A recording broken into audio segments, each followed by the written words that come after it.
This is Little Talk with Big Nikki.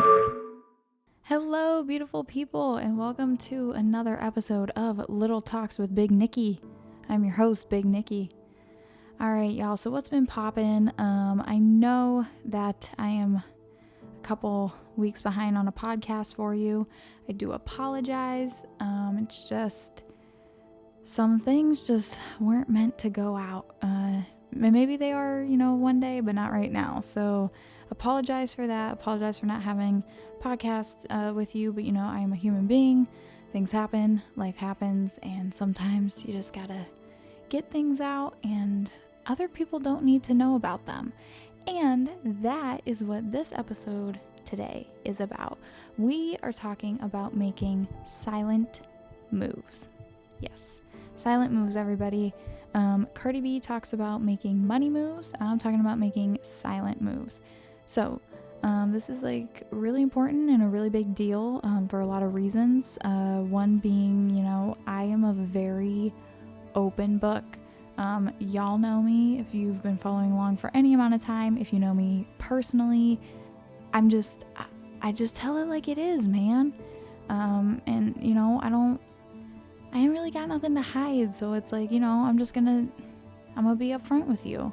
And I like to tell people, what's going on. I like to share, and, on social media and, even in person though too. I like to tell people what's going on in my life. However, I'm learning, getting older and wiser, sometimes wiser, getting older though. And I'm just starting to figure out that not everybody needs to know everything the moment that it happens. So let's talk about this. I have officially LLC'd myself. Yay! Claps for Nicole. Claps for Nicole. I have officially LLC'd myself. A couple weeks ago, like I said, personal life stuff happens. And I said, you know what? I'm sick and tired. I had the same thought with my vlog. I think I meant to touch on this in the first podcast of the year, and I just didn't have the chance. But I'm sick and tired of watching other people do what I want to be doing. I'm sick of it. There's no reason, and there's no good reason, and there's nothing stopping me from pursuing after things that I see other people doing that I feel like I would be good at, enjoy doing, etc. So I said, you know what? Frick it. I'm gonna do this. I'm sick of seeing people do things that I know I'm more than capable of doing. And at the end of the day, you just have to go after it. You just have to do it. And I think a lot of my life I've let too many people dictate, or not dictate, but swayed what I have wanted to do. And I cared about people's opinions. There's certain people in your life you should care about their opinions, and their opinions are valuable. But there's other times where you just need to move in silence and do what you need to do. So I LLC'd myself. I told maybe 3 to 5 people, 2 of them being my parents, that I was even thinking about doing this before I did it. It was a Wednesday afternoon. I said, you know what? I'm just going to apply. I'm just going to do it. And I did it. And that was that. Because here's the thing. Stephen Furtick, in all of his wisdom, sent the best,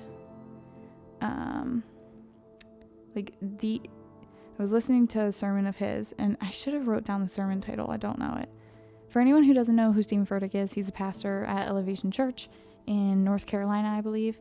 But this one spoke to me, so I wrote down for this podcast specifically. Quote, "If you talk to the wrong people about the right idea, your idea will die before it even has the opportunity to conceive and give birth to what God's doing in your life." End quote. Stephen Furtick. I can't say it any better than that. He's exactly right. And that's why I didn't tell people, because I already have, I'm going to be vulnerable with y'all. I already have enough self-doubt. The fact that my plan right now is to graduate college and do freelance and independent contracting, people look at me like I'm people just look at me sideways. I just busted my butt for 4 years and I got 2 degrees from it, and would not trade that for the world. Like, I think that that's super important, but it's also like, I've kind of found like what I like to do and what I want to spend my time doing. And working a 9-to-5 full-time 40-hour-a-week desk job just isn't that. And I've always said, I said this for years now, but it really came true when I started this YouTube channel. I was like, if you don't take yourself seriously, who will? Who's going to take you seriously if you don't take yourself seriously? You're allowed to have the doubt. You're allowed to have the self-doubt. You're allowed to have those days where you're like, am I literally insane and is this going to work? I don't know. A large part of that's like, another topic of discussion is like having like 50-50 faith. Like 50% like, you're like, I know God is able. And the other 50% is like, well, I think this is what I'm supposed to be doing, but I don't really know. Nobody really 100% knows. And you just have to pursue what you want to pursue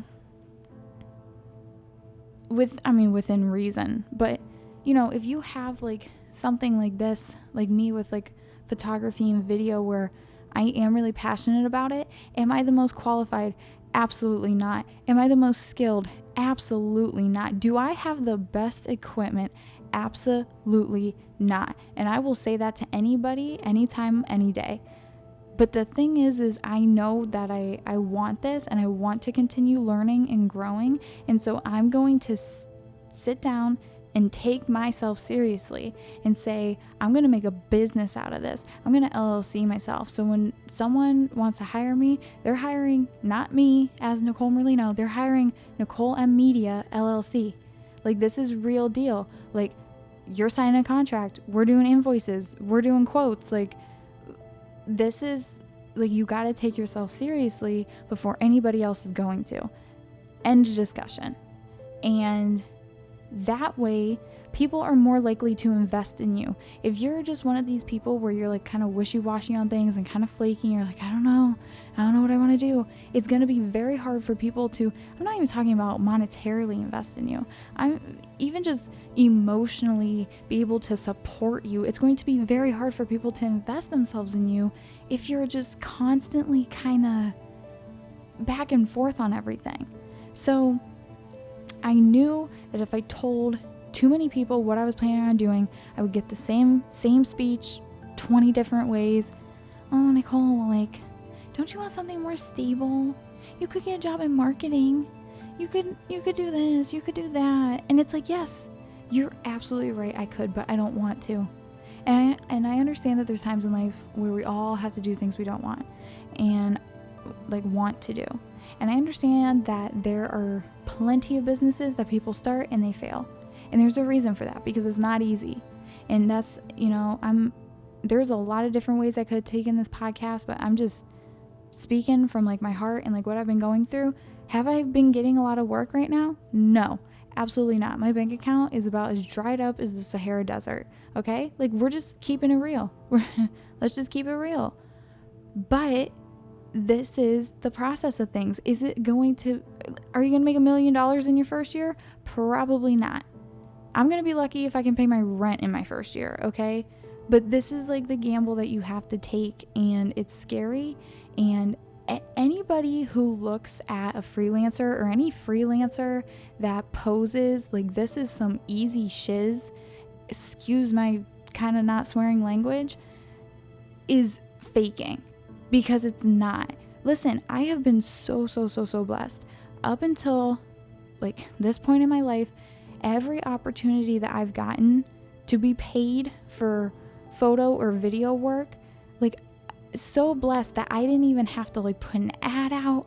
I didn't have to try. Like, literally, these people just came to me through word of mouth, through connections of people I knew. And thank God that happened, because that's when I realized that this is what I enjoy doing, right? So no, I've never had to work for clients. I've never had to work to get work. But if this is going to be like my main source of income, or one of my main sources of income, I'm going to have to figure out how to do that. I'm going to figure out how to sell myself and my services and what I provide. And there's a lot of people out here doing very similar things. I think there's room for all of us. I think there's a market for all of us, if that makes sense.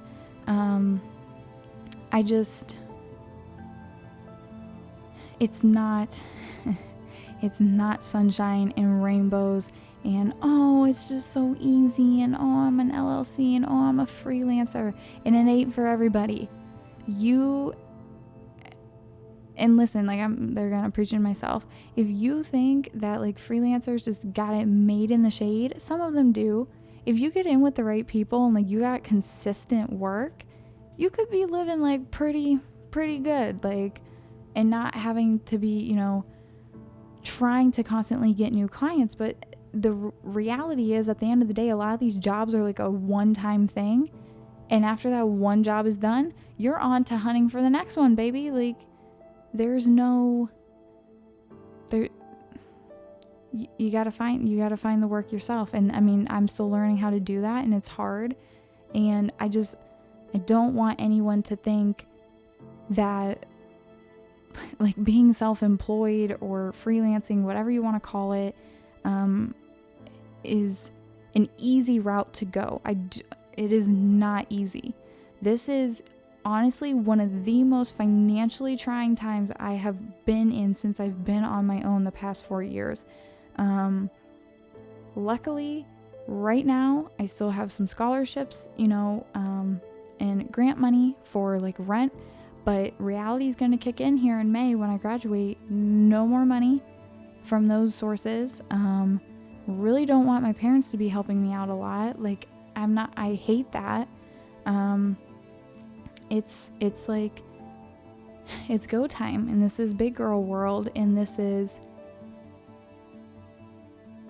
it's kind of like it's a do or die thing in my mind. Like, that's the reality of it, because I think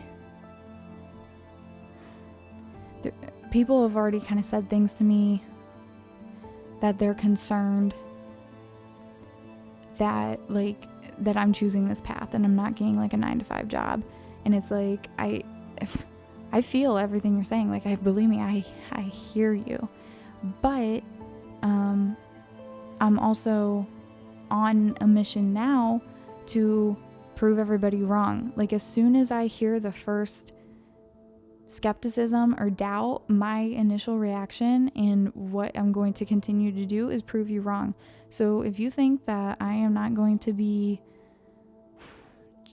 trying my darndest to make what I want to do for a living successful and lucrative, then you are very wrong, because I don't want to say I did this. This is the thing. Like, I made silent moves. I made the LLC. I'm LLC'd, but I'm telling everybody now. I'm promoting it now. And see, this is the scary part. Like, you don't want to promote it. You don't want to tell it like everybody, because then what if it fails? What if you can't do the thing that you just said that you were going to put your heart into, and it just doesn't work? Then you feel embarrassed. Then you feel like a loser. Then you feel like, well, man, like, so-and-so did it. Like, why couldn't I make it work for me?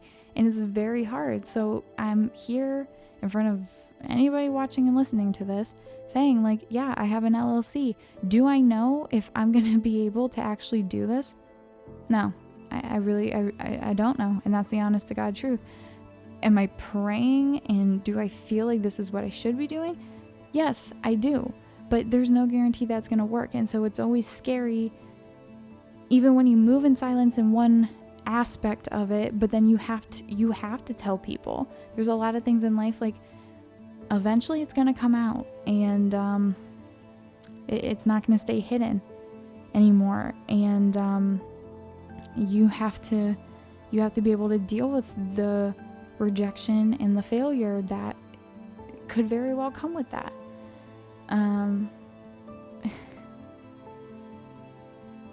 This is easily, like I said, one of the most financially trying times in my life.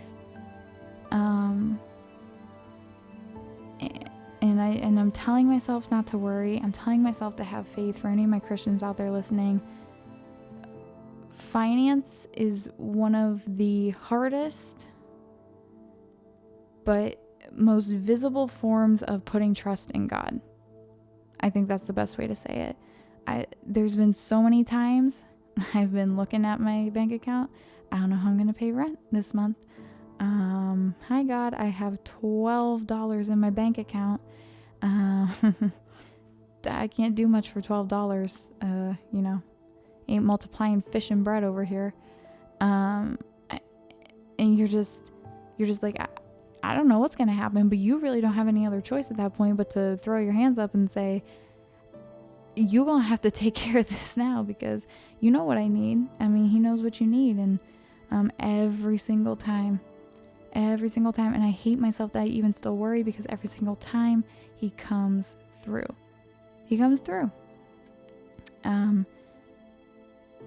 But like I said before, it's kind of like a caveat. Like you got that 50-50. Like you really don't know. Like you think you're doing the right thing. You think that this is what you're supposed to be doing, but you really don't know. And it's scary because I was listening to another message this morning and Pastor Michael Todd said, God only funds what he plans. So then I'm sitting there thinking like, well, is this in God's plan then? Or is this my plan to LLC myself? Is this what I want or is this what he wants for me? There again, I don't know 100%. I don't have all the answers. I have no doubt that I'll be okay. But, I'm being real with y'all. Like it's scary. And I feel like a lot of people, especially a lot of young people my age, and a little bit older at least, have been in, or are currently in these financial situations. You're trying to figure your life out. You're trying to get work. Honestly, even getting a 9-to-5 job anymore is not easy to do. In my opinion, the college market is so oversaturated. Everybody has a bachelor's degree now. Bachelor's degree means nothing. I mean, employers want you to have it, but I mean, it doesn't have the value that it once had because it's so common now. You pretty much need to get one if you want to make a halfway decent living. It's a fierce job market anymore, and it's scary. This time of life is really, really scary. This transitional period between, not quite done with college, but you're about to be done with college. Right after you're done with college, you're like, what am I doing? Because I'm used to working for minimum wage, 15 hours a week, and now it's I have... like I said, no scholarship money, no grant money. Parents either aren't or you don't really want them to be helping you. It's just a really odd time, and you're trying to figure out what you're supposed to be doing for the rest of your life. And that's the thing, is things are going to change. I guess I'll just talk about this now. I was going to do a separate podcast episode, but I'll just talk about this now. I came to college with a mindset that I was going to go into finance. Anybody listening who has not started college, or even if you're in college, I highly recommend, and even if you're not going to college, actually, I highly recommend that you do what most people would call shadow days, where you go in and you kind of do an informational interview with the person of, interests, career-wise, oh, this person does this, that sounds like something I might want to do. Go in, try to sit in with a company for a day. I was very blessed to have the opportunity to do that very early on. Before I even graduated high school, I had several opportunities to meet people, talk to people in the potential career fields that I was looking at. Like I said, which at that point was kind of like finance. I did go to a marketing agency because I was kind of interested in like PR. I mean, I still am interested in PR. But yeah, just kind of, and like trying to like narrow down, like, okay, could I see myself like doing this like every day?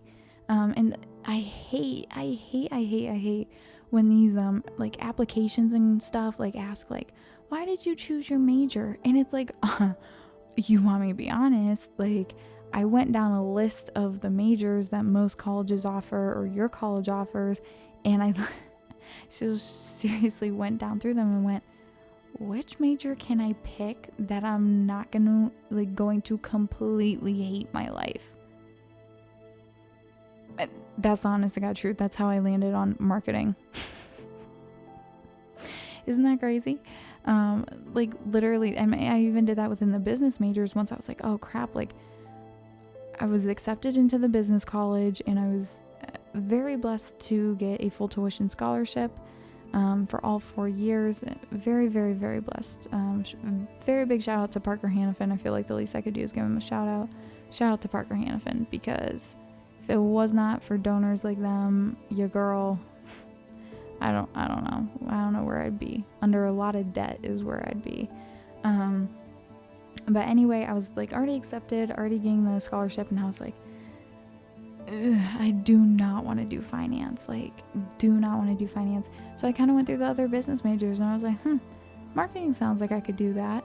And it still sounds like something I can do, and want to do, but you learn as you go. There's aspects of everything that you hate, and there's aspects of everything that you like, and you just kind of have to find which one has the most type of balance. But my sophomore year, I picked up my double major in promotional communications, because I realized that I wanted to also kind of get some of that public relations work and knowledge into my degree. And we at Cleveland State currently don't have an integrated marketing communications major. That would have been perfect. So I pretty much had to do my own, and that, involved me double majoring in 2 separate colleges, which is kind of not common.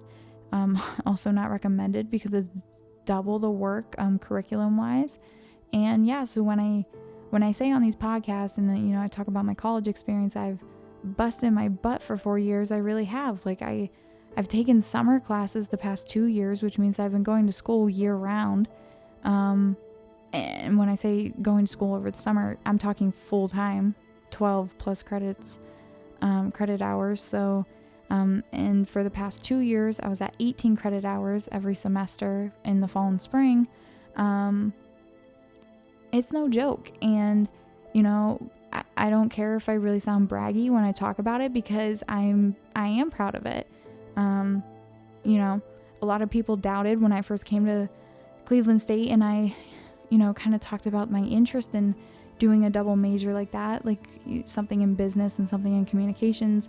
People were kind of like, oh, like, no, like, you don't want to do that. Like, you can't do that. Like, I remember like some people like gave me like such an issue about it. And I was like, yo, like, I'm paying you money. Like, let me major in what I want to major in.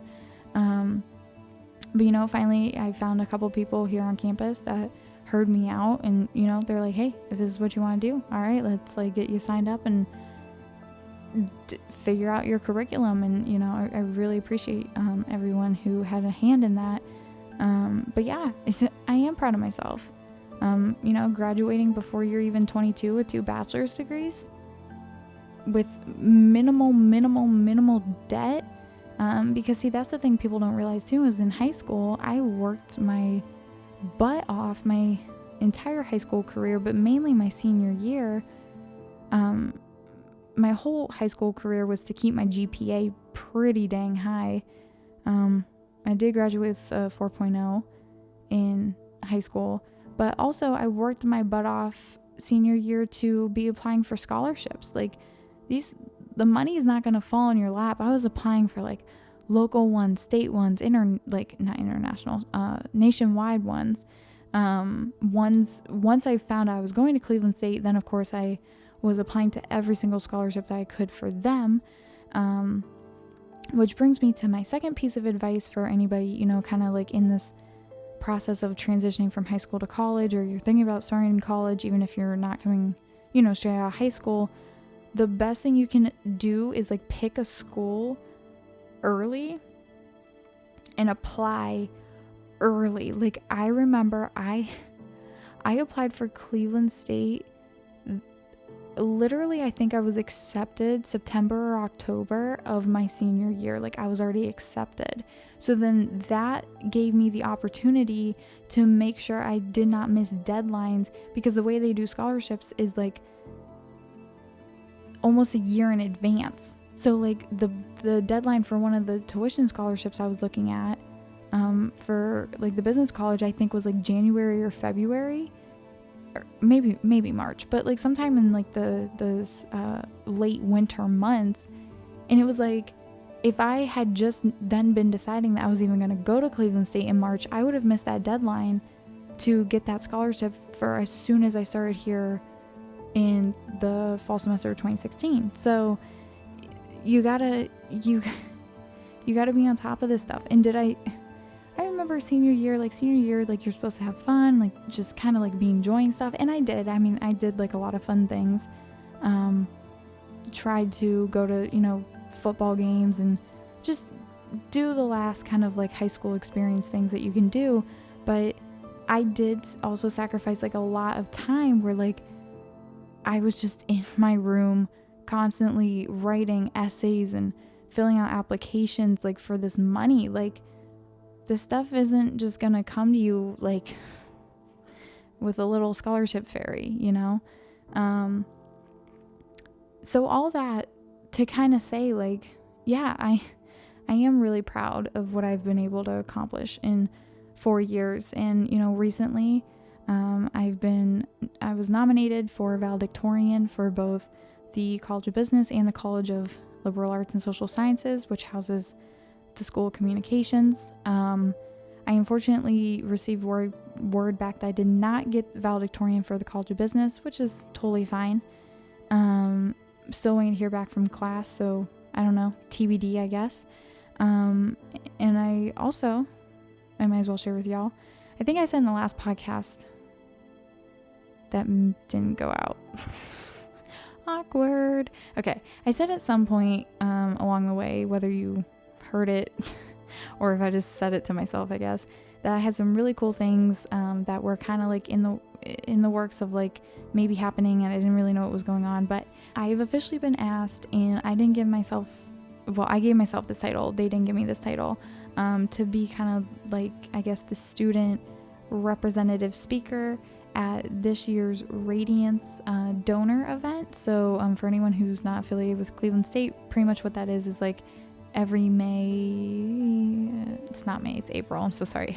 Every like spring, they have a donor dinner here at the university as a whole to honor people who give so much for Cleveland State and its students, and then also to of course encourage the raising of more monies for the next year. So I attended this event just as a guest my freshman year, as kind of like a representative for the College of Business. And, I remember seeing like the girl that year speak, the student, and, they pick a student to kind of represent all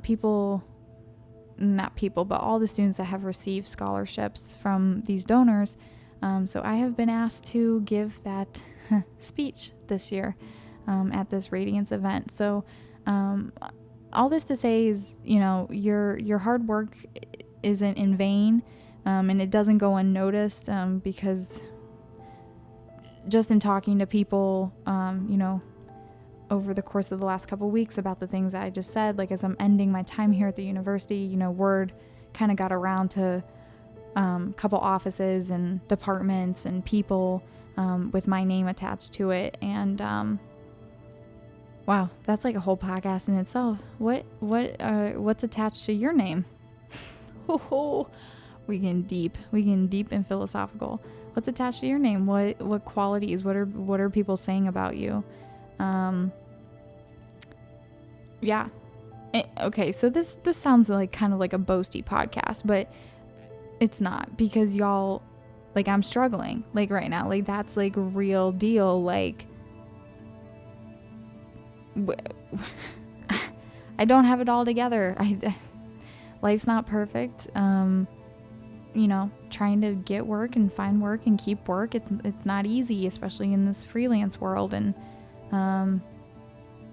but on the flip side, like, yeah, I am finishing school with 2 degrees, and, you know, people are kind of recognizing all of the hard work and things that I've done these past 4 years. And not that other students on this campus aren't doing immeasurably more than me, probably, or what they're doing isn't important. Like, I'm not saying any of that. It's just, it's always nice to just kind of be recognized. Like, yeah, I just busted my butt the last 4 years.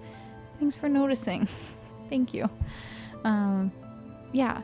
So I'm humble. Like, everybody calm down. They're like, oh, Nicole, just sit down and shut up and be humble. Okay, I am. But see, this is the thing. I think I said this before too. And if I didn't, then let me say it for the first time. You are allowed and you should be proud of yourself. There are times and there's moments in life where if you literally can never be proud of yourself for anything, that's really, really sad. That's really sad. And it's not me, because I have enough internal and external forces trying to tell me one thing, tell me something else, just kind of fight me and mess with my head and make me doubt myself and all this crap. And it's like, we all have enough of that to deal with. Like, if you accomplish something and you do something, even if it's like to anybody else, like, even if you think like nobody else would care, like, you should care. Like, if you are proud of yourself for something, you should be able to express that within yourself and like to other people who, you know, like, care about you. You're allowed to be proud of yourself. I hate the mentality of like, as soon as someone says like, oh wow, like look at this thing I did, like I'm really proud of it, people are like, oh, you're so conceited, so braggy, so no, because I think it's actually more unhealthy if you can never be proud of anything that you've done. And you know what? So at the end of the day, I'm gonna say it like this. I talked earlier, I said, you know what, guys, LLC might fail. Me being a freelancer might fail. But I'm proud of myself that I even did it, because it's not easy. And there's things that people don't tell you, like that you need a freaking EIN number. Do y'all know what an EIN number is? Guess what? I didn't either until I had to go to the bank, and all I wanted to do was open my business checking account. And I had my certificate from the state of Ohio. I'm officially like a licensed LLC in the state of Ohio. And they were like, oh, well, we can't open a bank account unless like you have this EIN number from the IRS, because now it's a business, so it's federal. So the federal government, hashtag the IRS, hashtag, that's not what I want to say. I want to say / the IRS needs like a tax identification number, which all of this makes perfectly good sense. But it's like, if you don't know, you don't know. So guess what Nicole had to do? I drove all the way to the bank to try to open the account. They told me I couldn't. So then I had to go back home, go through the application with the IRS, try to figure out what all these words mean, and get my EIN number. And then I had to make an appointment and go back. So there you go. Like, it's not simple. And like, I give people who are self-employed so much credit. Like, my dad's been self-employed like my entire life. And it's so crazy how things change, because I always said like, I never want to be self-employed. I never want to own my own business, because I saw like how hard like him and my mom like struggled with stuff, like especially when I was younger. And that just kind of like rubbed off on me. I was like, I don't want that. Like, I just want to work for someone else. And then literally within the past 10 months, it was like, I don't want to work for someone else. I want to work for myself. Like, what? I just did like a complete like 180. But see, this is the whole thing about like college and life experience. Like, anything, even if it's not job related. Like, you just gotta live it to live it, and you don't know until you do it.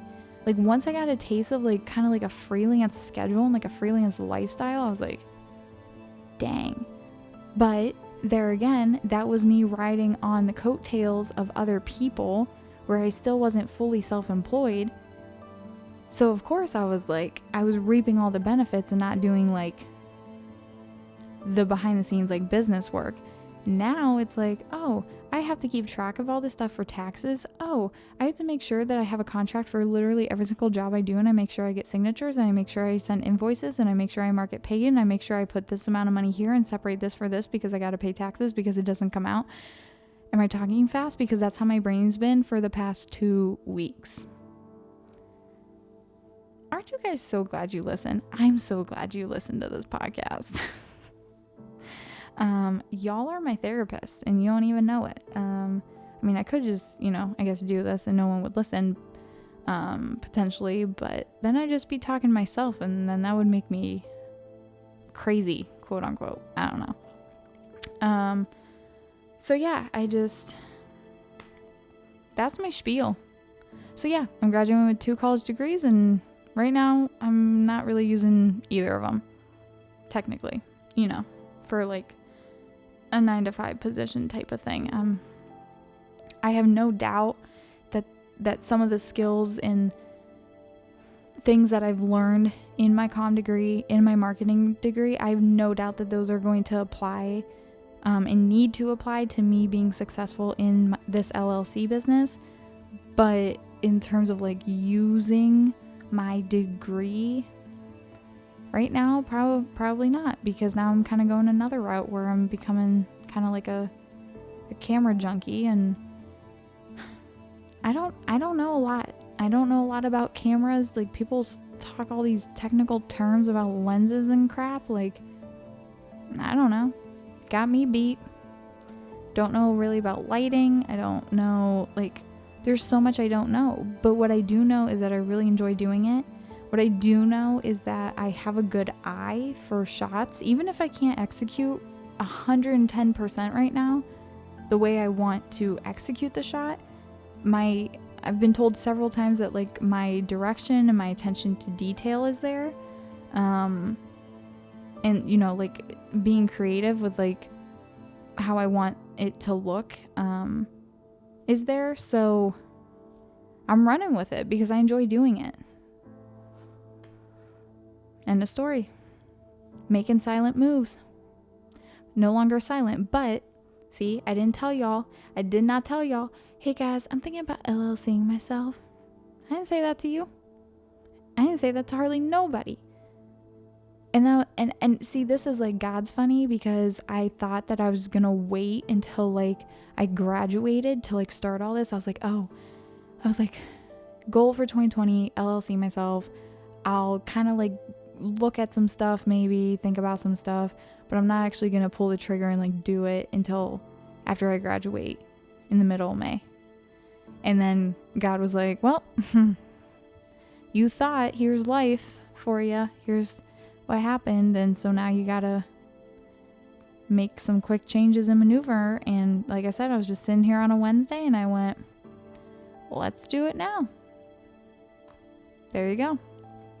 So yeah, I'm gonna say that this wraps up this podcast episode. I think I've talked long enough. Yeah, but don't be afraid.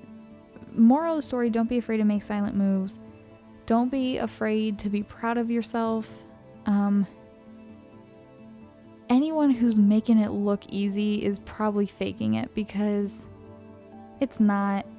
And I just want to preference this whole thing by saying I in no way, shape, or form have any less respect for people who work a 9-to-5 job. Like, that is not what this is about at all. Like, you work a 9-to-5, you are a champion. I don't know how you do it. God bless your soul. You're amazing. Wow. There's pros and cons in everything. So I'm in no way saying that 9-to-5 is easy, but I also don't want people to think that being self-employed is just a bunch of like, oh, I'm my own boss and I can do whatever I want and I make my own schedule. yes, those are the pros to it, but then you still have the cons to it, like taxes and making sure you pay yourself and you pay other people if you hire other people. There's just like, there's a lot that you don't have to think about. So there's pros and cons in everything, as my mom always says, and she's absolutely right. So no disrespect to the 9-to-5 people, like y'all are just killing the game, really, truly. I mean that. All my freelancers out there, you're successful. You got an LLC, you got your own business, that's like your income. Like, props to you. Wow. Like, hope to be you one day. Hope to be in that position. So yeah, I told y'all I'm keeping it real, keeping it honest. So this is what it is. We just talking about life. We're just talking about some real stuff. If you like this podcast, please be sure to like it, give it the thumbs up. Thank you to everyone who's listening, not on YouTube, and who has downloaded it or followed like my Spotify. I'm on Google Podcasts as well. Yeah, make sure to share this. Share this with a friend. I challenge everyone to share it with one friend. Really appreciate, like, the only way we're gonna grow is like for y'all, like OGs that listen every week, which I love you if you do that, is to share it with people, because just gotta get the word out. Yeah. There again, be super proud of your progress. I'm proud of my progress here on the podcast. Do I get it right every time? Do I get perfect? Absolutely not. But I'm so happy to be putting out these episodes. So thank you all so much for taking your time out to listen. I appreciate you. I hope you all have a great week, and we will see you next time. Take care, y'all.